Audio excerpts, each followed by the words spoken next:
Quantum chemistry के अंदर हम क्या है लैप्लेशियन ऑपरेटर के बारे में स्टडी करेंगे। ये क्या होता है हमारे पास लैप्लेशियन ऑपरेटर क्या होता है, मैथमेटिकल ऑपरेशन होता है जो कैलकुलेट करता है second derivative of a scalar function. इसको हम डिनोट करते हैं डेल स्केयर से।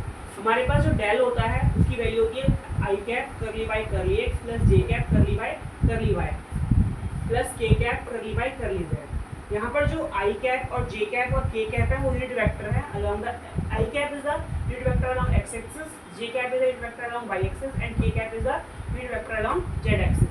अगर हमें क्या करना है इसका स्केयर निकालना तो क्या करेंगे, दो बार डेल की वैल्यू को रख देंगे, एक बार रखी और दूसरी बार रखी। अब क्या करेंगे, हमारे पास क्या होगा आई कैप और ये वाली टर्म इससे मल्टीप्लाई होगी, ठीक है।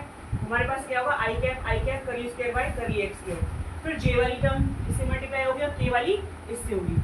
अगर हम बात करें कि ये टर्म तो 1 होती है, बट अगर हम बात करें कि आई कैप डॉट जे कैप या फिर जे आई डॉट के कैप ये वैल्यू 0 होती है, इसलिए जो हमारे पास ये टर्म्स हैं वो हट गई हैं।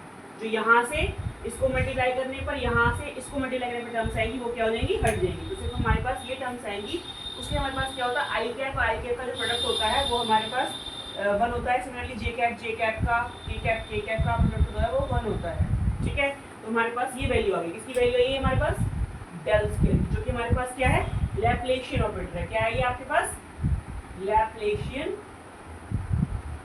Operator, okay. अब हम बात करते हैं किसकी, अब हम बात करते हैं किसी एग्जांपल की। एग्जांपल क्या है हमारे पास, हमें बताना है कि लीनियर जो हमारे पास लैप्लेशियन ऑपरेटर जो है वो लीनियर है कि नहीं है। तो हमारे पास कहेंगे कि लैप्लेशियन ऑपरेटर जो है लीनियर होता है क्योंकि हमारे पास क्या है, ये हमारे पास दोनों कंडीशंस को, अगर हमारे पास दो फंक्शन है f और g, अगर हम डेल स्केयर को मल्टीप्लाई करें तो डेल स्केयर पहले f से मल्टीप्लाई होगा फिर g फंक्शन से मल्टीप्लाई होगा। सिमिलरली हम क्या करें, डेल स्केयर को क्या करें, किसी फंक्शन के साथ कोई कांस्टेंट क्वांटिटी मल्टीप्लाई में है तो हमारे पास ये कांस्टेंट क्वांटिटी बाहर आ जाएगी और डेल स्केयर f आ जाएगा, ठीक है।